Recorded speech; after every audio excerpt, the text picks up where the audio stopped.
법무부 장관 정성호 의원이고요. 민정수석은 봉욱 전 대검차장, 그리고 법무부 차관이 이진수 형사부장, 이렇게 이름이 나왔고 이 이후에 뭐 보도들도 쏟아지고 있습니다. 그리고 검찰 개혁에 어떤 분들은 좀 부족하다라고 하시는 분들도 있고, 어떤 분들은 지켜보자라고 하시는 분들도 있는 상황인 것 같습니다.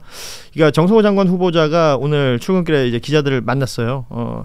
수사 기소 분리, 또 검찰에 집중된 권한 재배분, 이런 문제에 관련해서는 국민적인 공감대가 있는 것이다. 다만 그 전에 했던 표현 중에 검찰청 해체 뭐 이런 표현을 쓴 바가 있었는데 그 표현은 적절치 않았던 것 같다. 국민 눈높이에 맞는 개혁을 하겠다. 그리고 검찰 개혁에 반발하는 일부 검사나 극소수 정치 편향적 검사를 제외하고는 대부분의 검사들이 국민을 위해서 봉사하려고 하는 마음이 있을 것이다. 대통령의 국정 과제에 또 개혁에 동조하지 않는 검사는 없을 것이다. 이런 표현을 했어요. 진짜 그렇습니까? 아니 근데 저는 이제 요란하게 짖는 개가 별로 안 무섭거든요. 안 물기 때문에. 예. 짖는 개는 못 무는 겁니다. 근데 저는 개혁이라는 것도 시끌벅적하고 요란하게 한다고 해서 꼭 개혁의 성과가 나는 건 저는 아니라고 봅니다. 그러니까 정성호 후보자에 대해서 좀 이분이 다선 의원이기도 하고 좀 중량감이 있다 보니까 말씀을 좀 상당히 정제되게 하시는 편이거든요. 저는 그 부분에 대해서는 이분의 뭐 어떤 경륜이나 또 정치적인 어떤 판단을 저는 매우 존중을 하고, 어차피 개혁이라는 건 국회에서 입법으로 방망이를 통해 가지고 하는 거기 때문에 저는 민주당이 지금 절대 다수의 여당이기도 하고 이재명 대통령의 검찰개혁의 의지가 워낙 확고하기 때문에 전 큰 틀 없이 잘 될 거다. 그래서 전 지켜보면 될 일이라고 보는데, 이제 정성 후보자에 대한 우려는 그런 겁니다. 이게 제도개혁이라는 것도 한 틀이 있지만은 더 중요한 건 인적 쇄신이거든요. 그러니까 인적 쇄신에 있어서 정성호 후보자가 조금 사람 보는 눈이 제대로 있는 게 맞느냐, 이런 의구심이 좀 국민들은 일부 있으신 것 같아요. 그러니까 봉욱 전 대검차장을 민정수석에 천거한 인물도 정성호 장관 후보자로 알려져 있잖아요. 이런 부분들을 얘기하시는 건가요? 뭐 그것도 그렇고 뭐 정성호 후보자 개인적인 평가로는 과거에 이준석 의원 사위 삼고 싶다 뭐 이런 발언도 했었고 옛날에. 거기에 꽂히셨군요. 예를 들자. 알겠습니다. 그러니까 사람 보는 눈 굉장히 중요하죠. 그래서 그 사위 삼고 싶은 마음은 좀 취소하셨으면 좋겠고요. 근데 결론적으로 인적 쇄신에 있어서 이걸 얼마만큼 정성호 후보자가 아주 그 전광석화처럼 과거에 YS 대통령이 하나회를 청산했듯이 그 정도의 실력을 좀 보여줄 수 있겠느냐, 이 부분은 저는 검증대 위에 올라섰다고 봅니다. 근데 결국은 이걸 저는 꼭 강조하고 싶은 게, 검사를 신뢰하면 안 됩니다. 전 믿을 검사는 한 명도 없다라고 전 보는 게 맞다고 보고요. 현재로서. 이진수 차관이든 봉욱 수석이든 검찰 출신이거나 검찰이거든요. 그러니까 저는 이 검사들을 어떻게 대통령과 장관, 뭐 총리까지 포함해서 이 그 상급자인 정무직들이 어떻게 관리하느냐가 더 중요한 문제지, 검찰에서 어떤 선의를 가지고 어떤 좋은 검사가 와가지고 본인들의 과오를 다 반성하면서 저희는 이제부터 깨끗하게 잘해보겠습니다. 저 이런 검사는 없다고 봐요. 그래서 저는 정무적, 그러니까 민주적 통제라고도 볼 수도 있겠습니다만은 법무부 장관의 역할, 또 대통령의 그런 인사, 이게 전 더 중요하다. 그래서 저는 검사들도 잘 쓰는 게 더 중요하지 않을까, 그런 생각 같습니다. 그 조국 전 대표가 옥중에서 서신 메시지 낸 게 있잖아요. 그러니까 검찰 개혁에 우호적인 목소리를 내는 검사들을 경계하라. 뭐 이런 메시지를 최근에 낸 바가 있는데, 과거에 윤석열이었죠. 그렇죠. 그 뭐 반면교사를 삼아야 된다라는 메시지로도 들리고요. 어찌됐건 지금 뭐 봉욱, 이진수 이런 인물들은 지금 우리가 하는 이야기 엄청 듣고 있을 거 아니에요. 그렇죠.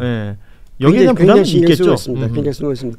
그 봉욱, 원래 이제 이것도 뭐 다 아는 얘기입니다만, 봉욱 윤석열이 이렇게 경쟁이 붙었을 때, 총장 후보일 때 봉욱이 선두주자였어요.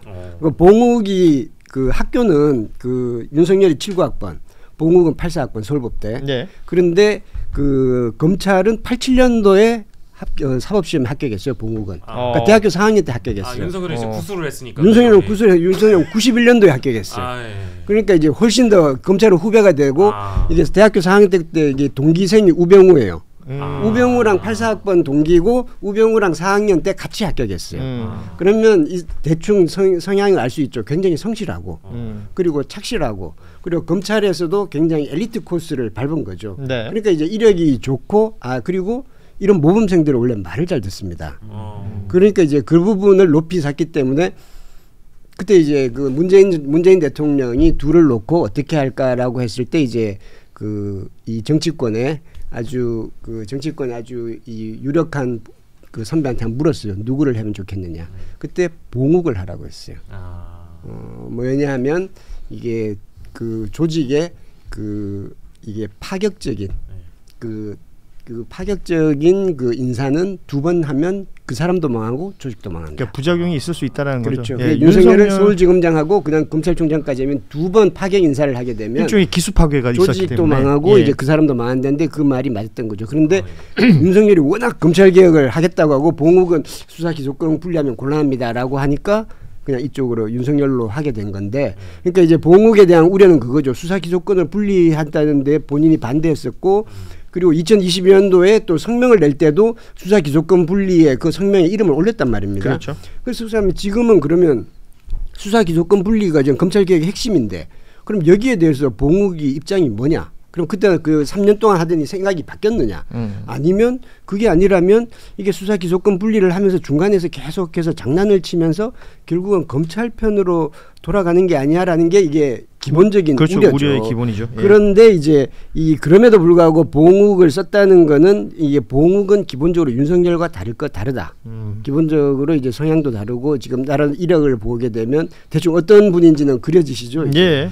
그러니까 이제 아마 봉욱이 이런 걸 검찰을 그리고 이 후배들한테 신망이 있습니다. 그렇게 윤석열처럼 난폭하지 않고 그리고 이제 기본적으로 합리적이고 이제 그러니까 이제 그런 부분들을 잘 활용할 수 있지 않을까라는 게 아마 지금 인사권자의 생각인 것 같고요. 예. 과연 그것이 어떤 식으로 밸런스를 할지가 이제 관건인 것 같고, 지금 현재 이제 정성호 장관의 이제 전략은 그거 같습니다. 이제 원래 조직에서 어쨌든 이게 개혁을 하려고 할 때는 첫째 이제 내 편을 든든하게 해야 되고, 그것이 국민적 지지를 얻어야 되는 거고, 그래서 이제 국민들한테 불편하게 가지 않도록 하겠다. 근데 수사 기소 분리 검찰 힘 빼는 거 이건 그 국민들의 지지를 그걸 받고 있으니까 그건 일단 1차적으로 하고, 그다음에 전선을 최소화해야 되는 거죠. 검찰 전부 다 너네 다 죽여버릴 거야 이렇게 하면 안 되니까 요거를 좁혀가지고 일부 검사, 극소수 정치 편향적 검사로 이렇게 전선을 좁히는 거죠. 근데 저는 그런 생각합니다. 검찰들은 대부분 수사 기소권 대부분 다 반대할 겁니다. 수사 기소권 분리 다 반대할 수밖에 없습니다. 그게 돈이 몇 억이 왔다 갔다 하는데 신영규 변호사 더 잘 아시겠지만 어쨌든 간에 전선을 최소화할 거고, 그다음에 이제 지원 세력을 꺼내야 됩니다. 이렇게 야당과의 협조 이걸 강조하고 어차피 이거 하려면 법안 통과하고 할 때 뭐 야당 없어도 됩니다만은 그래도 야당이 협조를 하고 야당이 계속해서 엄한 소리 안 해야 되니까. 그리고 야당도 검찰이 너무 커지면 야당도 이게 안 좋거든요. 그러니까 이제 그런 식으로 약간 이제 이런 전략을 세우려고 하는 것 같은데, 그러기에는 봉욱이라든지 지금 거론되는 친윤 검사들이 자꾸 불쑥불쑥 나오니까 이게 조금 불안한 거죠. 이제 저는 송미령 장관 케이스가 아마 봉욱 민정수석 후보자와 또 맞닿아 있을 수도 있다. 뭐 물론 완전히 다른 자리고 성격이 다른 얘기지만 송미령 장관도 양국관리법에 대해서 그때는 여건이 안 됐고 지금은 여건이 됐다. 이런 얘기를 한 적이 있거든요.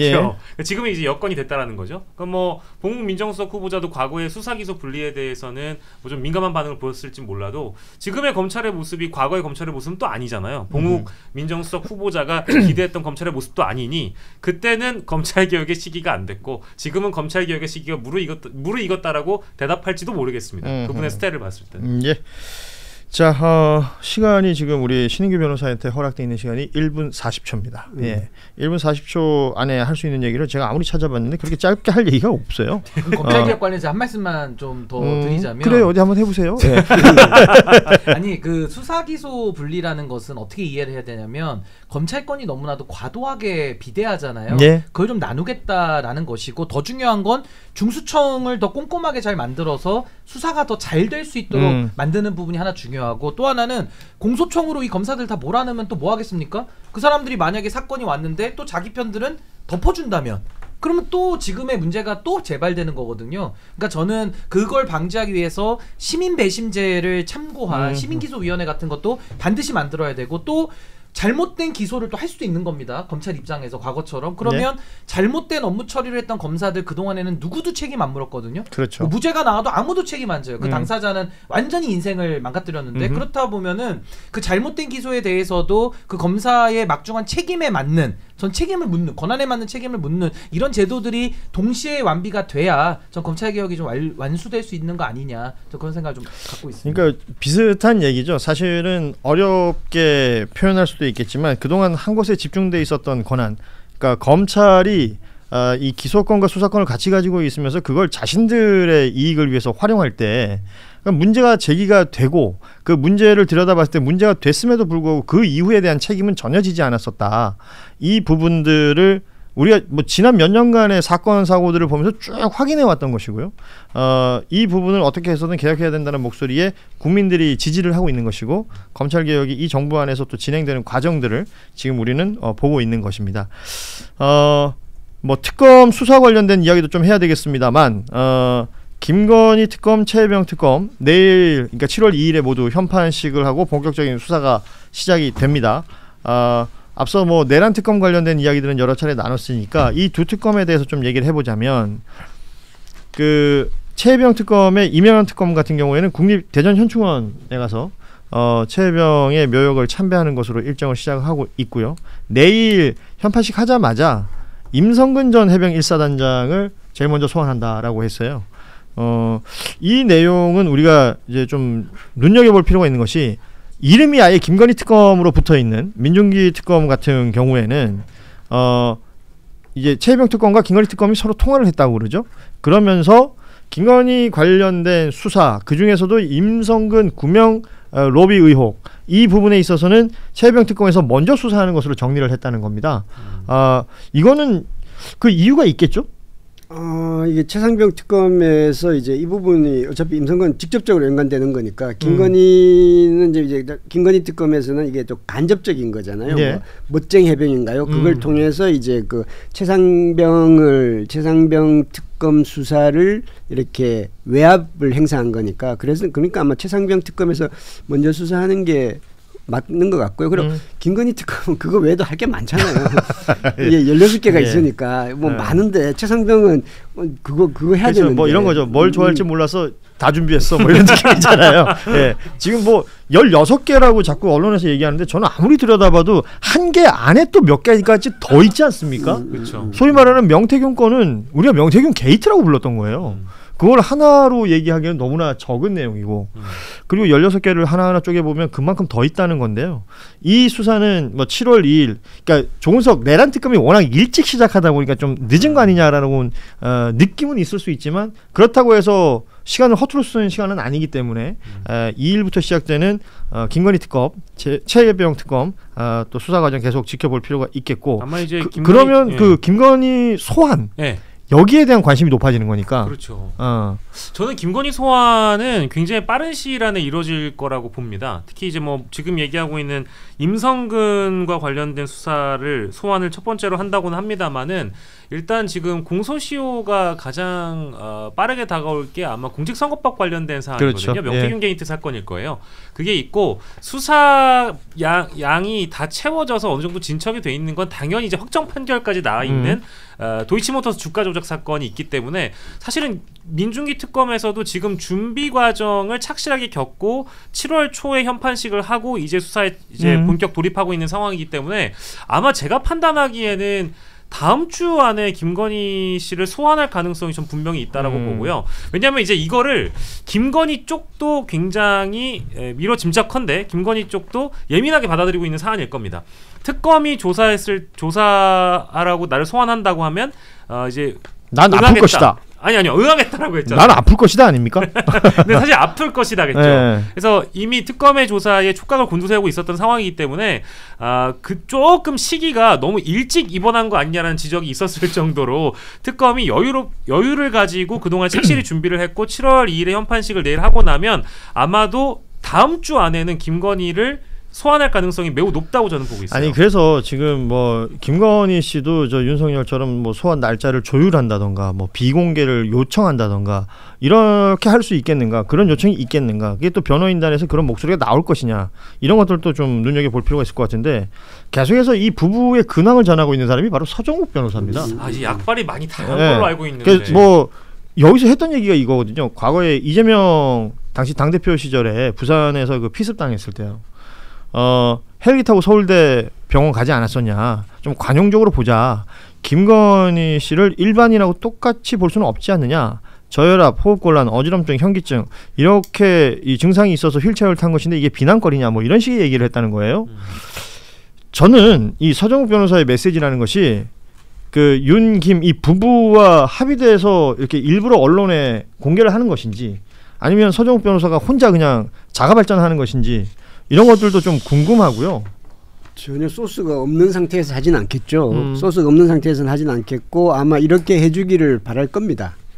바랄 거고 이제 일종의 지금 대변인 역할을 할 사람이 아무도 없으니까요. 그렇죠. 아무도 없으니까 지금 이제 서정욱 변호사가 이제 아마 이런저런 통화도 가능하고 하고 하니까 이제 두 부부하고도 친하고 하니까 이렇게 얘기를 하는데 사실 이재명 대표 그 피습 사건하고 비교하는 건 이게 상태나 이런 걸로도 이게 사실 부적절하죠. 말이 안 되는 거죠. 예. 이건 지금 이게 범죄와 관련된 사안이고 예. 그리고 지금 이 아마 김건희 씨는 지금 그 앞으로 소환을 어떻게 할 건지를 지금 남편 윤석열을 보면서 윤석열 있잖아요. 리트머스 시험지로 지금 보면서 활용하고 있는 게 아닌가. 이게 뭐 예를 들어서 10시에 나오라고 하면 아하 나도 9시에 나오라고 하면 나도 10시에 나갈 수 있구나 이런 것도 알고 있고 그렇죠. 야 지하 주차장 안 된다고 그렇지. 야 선크림 꼼꼼히 발라야겠다 뭐 이런 생각을 할 수도 있는 거고 뭐 그렇죠. 계속 예. 물론 이제 특검의 주체는 다르지만 어차피 특검도 저쪽 특검을 보고 또 이제 그 서로 이제 학습을 할 테고 그래서 이제 그런 게 아닌가라는 그래서 일종의 먼저 남편이 먼저 한번 가보는 거죠. 가보니까 요거는 통하겠고 요건 안 통하겠고 그리고 아마 계속 미룰 겁니다. 그 지금 현재 윤석열 전 대통령도 그 특검을 쓰고 있지만 계속 미루면 이 특검은 이게 조사 시한이 있잖아요. 그렇죠. 수사 기한이 있으니까. 그리고 이게 김건희 특검은 이게 워낙 혐의가 많기 때문에 그렇죠. 수사할 게 많기 때문에 조사 기간을 줄이면 줄일수록 그 피의자한테 유리할 수 있죠. 그러다 보면 그리고 이제 윤석열 대통령 내란죄니까 무기징역하면 사형이지만 이게 그 김건희 씨의 혐의가 그러니까 김건희 씨의 죄가 이제 뭐 무기징역 사형 나오지는 않을 테니까. 네네. 그러면 어떻게든 혐의를 어떻게든 수사 기간을 줄이는 쪽으로 작동하게 되지 않을까. 그래서 뭐 이런 하나하나 사사건건 말을 하자면 이제 법률 대리인들의 대응 자체가 달라질 수 있다. 그렇죠. 네. 근데 이제 윤석열이나 김건희나 처지는 비슷하기 때문에 그러니까 윤석열의 모습을 보면 김건희의 앞으로 대처 방법을 예상할 수 있는 건 맞는 것 같아요. 권태우 실장님 말씀이 맞고 두 사람 다 전략은 비슷한 것 같습니다. 체포당하지 않는 것 그리고 소환당하지 않는 것인데 이게 어쨌든 본인들 마음대로 안 되잖아요. 그러면 체포를 지연시키거나 수사를 지연시키는 방법. 그러니까 엄밀히 얘기하면 수사 방해죠. 이게 지금 그 두 사람의 목적이라고 보고요. 이게 그 김건희의 소환을 저는 눈여겨봐야 되는 이유가 아까 제가 수사 감각 얘기를 했잖아요. 조은석 특검의 수사 감각이라는 책을 얘기를 했는데 윤석열 구속이 어려워질 시에는 이 멘탈을 흔들어야 된다라는 아마 전략도 있을 것 같아요. 근데 윤석열에게 하나의 사랑이자 마지막 사랑은 김건희 아니겠습니까? 그래서 김건희의 소환과 김건희의 구속이 더 앞당겨지고 김건희를 먼저 검찰 특검 쪽에서 어느 특검이 됐든 간에 특히 김건희 특검이 먼저 소환해서 신병을 확보하려고 든다라고 하면 그 이후에 윤석열 구속이 오히려 더 용이해질 수 있다라는 판단을 어떤 특검이든 누군가는 할 거 있을 것 같아요. 저는 이제 보도에 특검끼리 공조하거나 협의를 거쳤다는 내용이 나오기 시작했으니까 각자 겹칠 만한 부분은 좀 제외하더라도 소환 일정이나 이런 것들은 조율하고 앞으로의 신병 확보 전략도 아마 3특검이 서로 협의하거나 조율할 가능성이 높다고 봐서 김건희와 윤석열은 분명히 연계되어 있는 게 맞습니다. 서로의 어떤 그 대처 전략도 비슷할 것 같고요. 근데 다만 윤석열의 구속이 쉽지 않아질 시에는 김건희를 카드로 활용할 수도 있다. 뭐 그런 생각도 들죠. 하나의 사랑이라는 혹시 그 노래 알아요? 박상민 씨? 가슴 속에 차오르는 우리 건희. 오늘 좋은 모습 여러모로 고맙습니다. 감사합니다. 자, 시간이 뭐 지금 마칠 시간은 지났습니다만 짧게 요거 한마디씩만 듣고 마무리하도록 하겠습니다. 이재명 대통령이 취임 30일 되는 7월 3일 날 언론이 묻고 국민에게 답하다라는 취지와 제목으로 기자회견을 한다고 하죠. 대부분의 그 지금까지 대통령들은 취임 100일 기준으로 뭐 기자회견을 한다든지 했었는데 굉장히 빠르다라는 것을 여러 곳에서 평가하고 있습니다. 이 기자회견 어땠으면 좋겠다라는 그 바람들이 있으실 것 같은데 한마디 좀 들어봤으면 좋겠습니다. 지금 보통 기자회견을 100일 때 많이 했죠. 100일 때 많이 했는데 굉장히 한 달 만에 한 거는 굉장히 빠르고 그리고 근데 한 달 동안에 지금 굉장히 많은 것을 했어요. 주요 인선 발표했고 그리고 3대 특검 했고 추경했고 그리고 이제 부동산에 대해서도 빠르게 지금 조치를 취했고 뭐 이런 다자 외교 뭐 참석도 했고 굉장히 한 달 동안에 사실은 과거 100일 동안 있을 일들을 했기 때문에 사실은 이 기자회견을 이렇게 앞당겨도 할 얘기들은 많을 것 같아요. 지금 이제 거론한 것들을 한 가지씩만 물어도 기자회견 시간이 꽤 오래될 것 같은데 저는 뭐 기자회견을 기본적으로 지금 이재명 대통령은 기자 효과를 굉장히 톡톡히 누리고 있기 때문에 그냥 대충만 해도 비교는 되긴 될 겁니다. 대충만 해도 비교는 되긴 되겠지만 그래도 이 앞으로 이제 그 비교 대상을 윤석열로 잡지는 않을 테니까 이제 조금 더 그 가감 없이 그리고 이제 좀 그 기자들의 질문에 답을 했으면 좋겠고 기자들은 기본적으로 이제 뭐 기자들은 기본적으로 불편하고 성가시고 뭐 귀찮은 존재들입니다. 그리고 이제 뭐 그러라고 만들어진 집단들이고요. 이제 그걸 감안하셔서 이제 이렇게 배포 있게 그렇게 좀 뭐 그렇게 하시라고 생각합니다. 이 정부에서 뭐 불편한 질문을 한다든지 라고 해서 뭐 전용기를 안 태운다든지 어디 출입을 못하게 한다든지 뭐 그러지는 않겠죠. 그게 자신감이 없고 할 때 이제 그런 행동이 나오게 됩니다. 그리고 이제 이게 대통령들이 보통 현안을 어느 정도로 파악을 하고 있느냐에 따라서 기자회견에 성과가 좀 달려 있다고 봐야 되거든요. 근데 이재명 대통령이 지금 뭐 국무회의도 그렇고 그리고 여야 대표들과의 뭐 만남을 가지거나 뭐 오찬을 하거나 하는 대목도 그렇고 뭐 아까 저기 잠깐 띄워주셨습니다마는 비교섭 단체들과의 그 오찬도 또 따로 마련해가지고 진행하시는 걸 보면 이게 기자들과의 어떤 뭐 기자회견뿐만 아니라 모든 자리에서 자신이 그 해당 자리에서 어떤 이야기를 해야 되는지 어떤 질문이 오더라도 또 자신감 있게 답변할 수 있는 그런 어느 정도의 준비가 되어 있는 것 같아요. 뭐 그게 오랜 행정가의 경험일 수도 있고 또 정치인의 또 경험이 축적이 돼 있기 때문에 그런 모습을 보여주는 걸 수도 있겠지만 나름의 어떤 이 소통의 능력을 그간 많이 보여주셨기 때문에 이번에 타운홀 형식으로 또 개최가 된다고 하죠. 그러면 아마 이제 기존에 광주였던가요? 광주에서도 했던 방식으로 동일하게 할 것 같고 뭐 여러 현안들이 나올 텐데 이미 그 불편한 질문들은 뭐 기내에서도 간담회 할 때 이미 뭐 일부 나오기도 했고 지지율에 대한 질문, 김민석 후보의 의혹에 대한 질문 이런 게 나온다고 하더라도 전혀 불편함 없이 자신이 재치 있게 또 쳐내기도 하고 뭐 혹은 좀 뭔가 우회적으로 답변하는 모습들도 보여줬기 때문에 이번에 어떤 질문을 하더라도 아마 좋은 모습을 보여주지 않을까 뭐 이렇게 기대를 해봅니다. 기자회견하고는 좀 다르긴 하지만 타운홀 미팅 같은 경우 이런 것도 이렇게 지금 그 리더가 그런 식으로 하게 되면 그 다음에는 거기 구성하는 회의 참가자들이 긴장을 하게 됩니다. 이거는 뭐 꼭 대통령 아니라 일반 조그만 조직에서도 마찬가지죠. 그렇죠. 이게 모르면서도 안다고 자기가 다 안다고 하는 그런 리더십 스타일이 이게 윤석열이었고요. 내가 모르고 내가 모른다는 거를 나도 알고 있고 이걸 들키지 말아야지. 이게 박근혜 스타일입니다. 그럼 내가 모르고 내가 몰라도 상관없어. 이게 YS 스타일이고 근데 이제 내가 알고 있고 그리고 내가 이걸 하나하나씩 다 챙겨야지라는 게 이게 주로 DJ 스타일이거든요. 아마 이재명 대통령의 스타일로 하자면 이 네 번째 그 스타일하고 비슷한 건데 이게 아마 이제 행정 경험들이 쌓여 있기 때문에 뭐 이런 것들이 나오게 되는 게 아닌가라는 생각 들고요. 이전부터 생각했던 거지만 이재명 대통령은 정치인 정당인보다는 행정가 쪽에 조금 더 특화되어 있는 분 아닌가 싶은 생각이 듭니다. 저는 이제 제일 그 기대가 되는 건 기자들 중에 분명히 부동산 정책 얘기할 것 같아요. 그리고 이번에 1차 이제 627 부동산 정책 말고도 이제 후속 대책들이 더 논의되고 나오지 않겠습니까? 그런 거에 대한 기대감들이 분명히 국민들에게도 있고 집값을 확실히 잡을 수 있는지에 대한 어떤 기자들의 뭐 예리한 질문들 이런 게 좀 많이 나왔으면 좋겠고 저는 기자분들이 뭐 제가 지금 현업 기자는 아닙니다만은 좀 두려워하지 않았으면 좋겠다는 좀 생각도 듭니다. 그렇죠. 왜냐하면 분명히 요즘에 뭐 열린 브리핑 하다 보니까 얼굴도 나오고 뭐 하다 보니까 이게 좀 긴장될 수 있긴 하거든요. 그리고 또 대통령 기자회견이라는 게 당연히 쉽지 않죠. 온 국민이 다 쳐다볼 텐데 다만 그 질문이 필요한 질문이라면 과감하게 했으면 좋겠고 비록 우문이라고 하더라도 현답을 들을 수 있다면 저는 국민에게 필요한 시간이라고 봐요. 그래서 과감하게 질문할 거 질문하시고 곤란한 질문들도 얼마든지 던져도 된다고 봅니다. 네. 자 오늘 뉴스 다이브 이제 마무리할 시간인데 속보 나온 것들 몇 가지 정리해드리고 마무리하도록 하겠습니다. 먼저 이 대통령의 기자회견이 예정되어 있는 7월 3일 그 오후 시간에 조국혁신당, 진보당, 개혁신당, 기본소득당, 사회민주당, 비교섭단체 5개 정당 대표단과 대통령이 오찬 회동을 갖는다라는 속보가 나왔습니다. 이거는 우상호 정무수석이 브리핑한 내용인데요.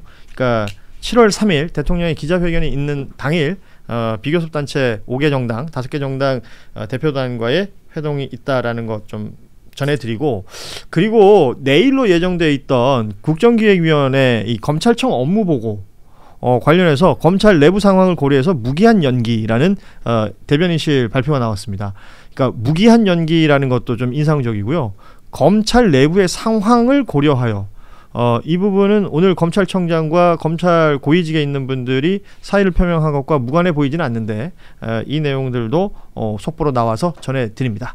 자, 뉴스다이브 오늘은 1부에서 보셨겠습니다만 꽁트도 있었고요.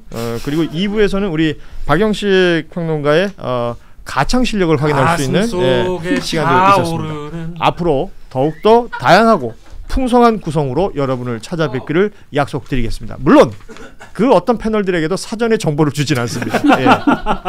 자, 오늘은 여기서 마무리하고요. 저희는 내일 오후 3시 30분에 다시 찾아뵙겠습니다. 고맙습니다. 네. 고맙습니다.